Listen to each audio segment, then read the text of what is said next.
Hello people, another episode of The World is Burning. Shout out to the 250 people who've subscribed. Absolutely amazing stuff. I think we've got a good community going on here, guys, and I'm loving the comments. Today we're going to look at graduate pay. So you can see here, graduate pay in the UK, the average is 33 grand. So imagine going to university for 3-4 years and you come out, you're in debt and you're only getting 33,000. Same here, it's saying it's 32 on average in the UK. In my area, it's 25. 25, so imagine that you get a degree, you come out of university, you get your first job, and it's 25 grand you're on. How are you supposed to rent? How are you supposed to pay for a car? How are you supposed to pay for a living and do things? Or even just traveling into work and stuff? Ridiculous. And in America, it is a little bit better.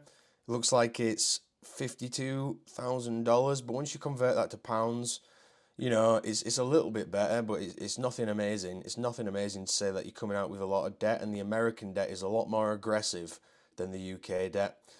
So let's jump into some videos here, guys. Let's see what the people online are saying about graduates getting jobs. I wonder what this is really like to experience in real time that your degree isn't shit. You go to college, take on 100K worth of debt, Yep. and you can't get an interview. You've applied to hundreds of jobs. You just think to yourself, like, damn, what did I even do this for? Yes, I'm congested a little bit. The flu fucking got me. But Got me as before well. my senior year, I already had a full-time offer signed. My senior year was relaxing. A lot of kids that got jobs before graduation, and even kids that didn't, they were still able to get a job and wait until something else came up. You mean to tell me kids are going to college and they can't even get interviews? That's the whole purpose of college, to at least break that barrier of entry into the corporate world. Kids can't even do that. Why wouldn't a kid think college is a scam? I had to pay 6 figures in debt, and companies won't even consider me for a fucking entry-level position. What is the world coming to? I wonder what... Yeah, it's a stressed out man there, and I totally agree. I mean, you see, like in this comment here, Angel Princess, I gave up because no one would hire me even for jobs I'm overqualified for. So a lot of these people coming out of university and they're applying for lower level jobs, entry level jobs, and they literally can't get in. Like this one here, you need a degree and 2+ years of experience for an entry level job that pays 40K per year. That's 40K as well, so you have to go through all these hoops and you're only making 40K, which essentially is paycheck to paycheck these days. I talk to so many grads, especially 2023 grads every day. And they ask me the question of, I don't understand. Why am I not landing a job right now? Here's what's happening. 3 things that are just not working for you. Jobs report in September that shows there's over 300,000 new jobs. It's not really the jobs that a lot of our grads want. They're usually... Yeah, there's a lot of fuckery with those numbers as well. So, like, for example, jobs that were lost during the pandemic and then were finally added back in, they class that as a new job. But to me, I'm like, well, that was just a previous job that stopped being, and now it's back again.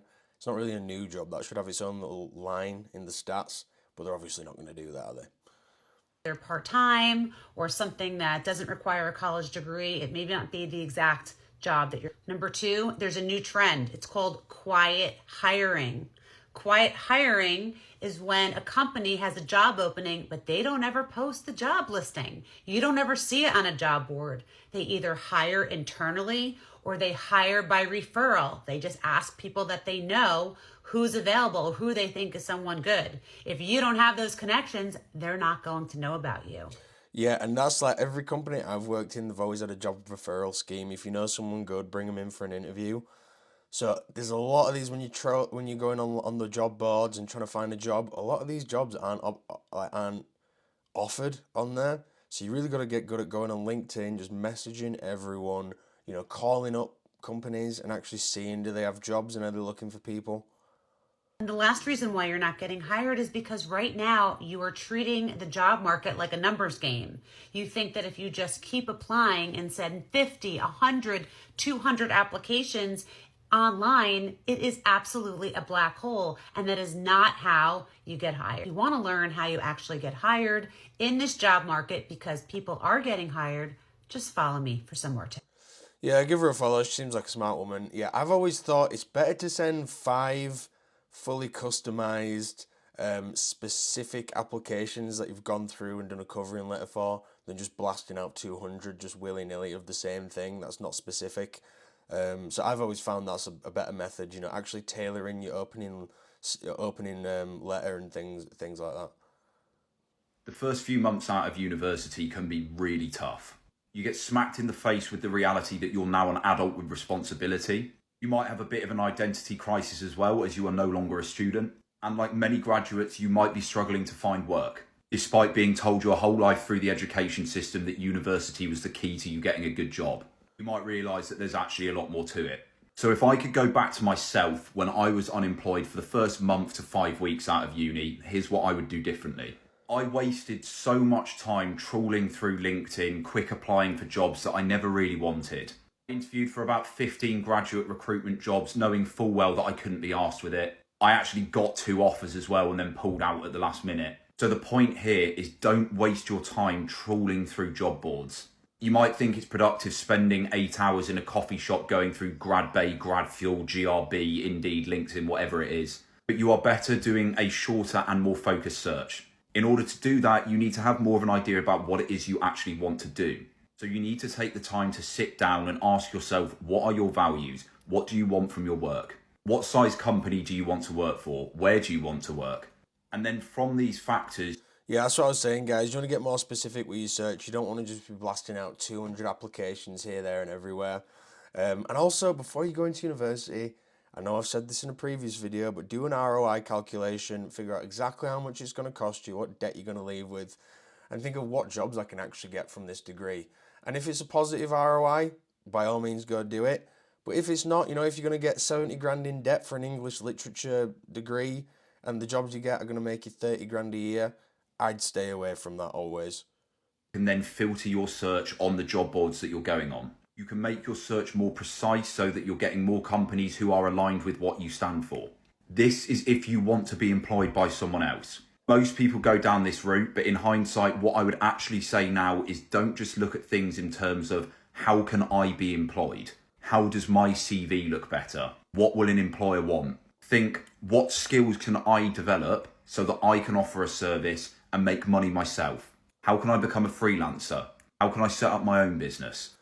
Yeah, I'm kind of against the whole entrepreneur thing, how everyone needs to have their own business and whatnot. You know, for the longest time, I was kind of against that. But it does feel like we're going to move towards this economy where everyone's kind of got their own thing going on. And he is right. You should always be just doing extra little courses, extra little skills. If you can find any free ones online, just always be upskilling yourself. Huge market online for digital business, and that is going to grow. We are going to see more people going down this route. So again, spend a bit of time researching and in a specific way. Relate it to the skills that you have and what you want. For example, if you enjoy talking to people, maybe look at sales. If you are a bit more introverted, perhaps look at writing. If you're artsy and creative, look at things like design. If you're numerical and analytical, look at things like data analytics. But if you don't want to go self-employed or you want to do it at a later date, you can learn some skills in a company when you come out of uni. In many ways, the first few months, maybe even the first few years of you working, are you learning how to adapt to the world of work. It's the very beginning of you learning what you like and what you don't like. So with that in mind, don't be afraid to change jobs. If you want to quit a company after a month or 2 months, do it. This is your investment in yourself. You are learning what works best for you. It's your career. And if you can expose yourself to various industries, you are going to become more rounded. You are going to become more skilled. And remember this, unemployment can be fucking shit. It can make you feel like you have no purpose and have a real knock on your confidence. But remember, it will not be permanent. The vast majority of people are unemployed for a few months. Once you get back into work, you become more employable, you can build a network, and you learn more about yourself and where to go. It will start falling into place. The state you are... Yeah, it will start falling into place, guys, and unemployment doesn't last forever. I mean, for some people it does, but I think they're the unlucky few. But yeah, if you're a graduate, leave me a comment. How are you finding the job market right out of uni? Yo, so this girl hasn't got a job with her English literature degree. So this girl hasn't got a job with an English literature degree because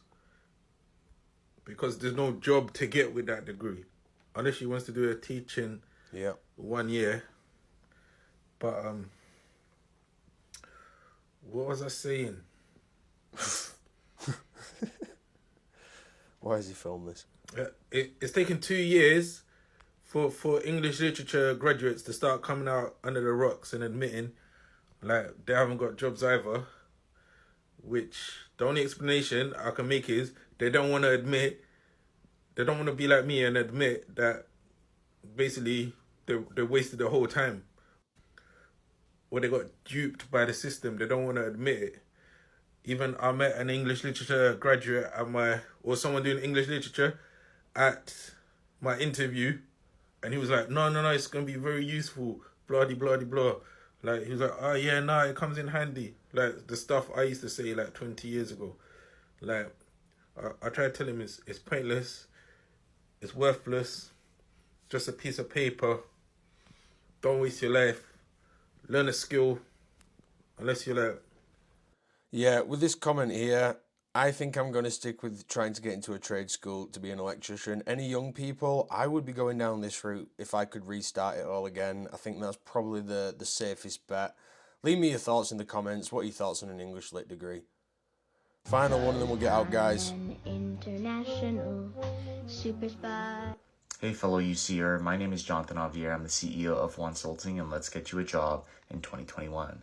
Now I see that you attended UC Davis and have a ton of different experiences specifically in the poli-sci field. Now let me give you 2 strategies specifically with your resume and networking. Step 1, search a specific role you're interested in. Let's just say policy analyst. All of these positions will show up that you might be interested in. What you have to do is go to the role you're interested in, and there's usually a section where it has all the different qualifications. You must add these hard skills specifically on your resume to stand out. The interesting thing is most of them have the same exact skills you need for each of the roles. You can use my resume template in my bio if you need it. Lastly, for networking, search a position and go to your school, which is UC Davis. Then network with people who are active, and you can see it here. Hope that... Give this guy a follow, guys, if you are looking for a job. I know this is 2021, but yeah, I've seen some of his videos. I'll give him a follow. He gives some good tips. We'll do one more, then we'll get out of here, guys.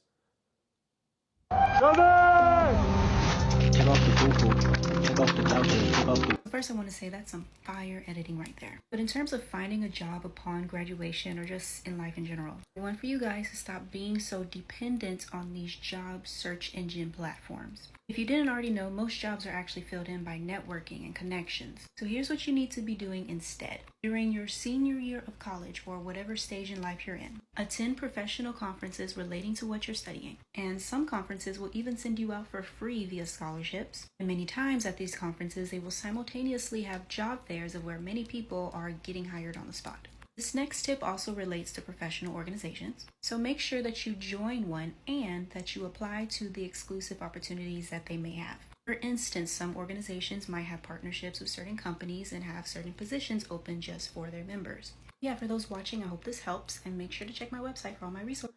Yeah, and she's not wrong here, guys. I think this is a good one to end it on. You have to get out in the real world, I think, a lot. Go to these job fairs, go to these big events where you can start networking and mingling with people, and then these opportunities will come to you. So yeah, I really want to hear from my graduates. If there's any graduates who are subscribing or anyone who's fresh out of university, how have you found the job search? I think it's going to get rougher for graduates, and this whole proposition of university is going to fall apart.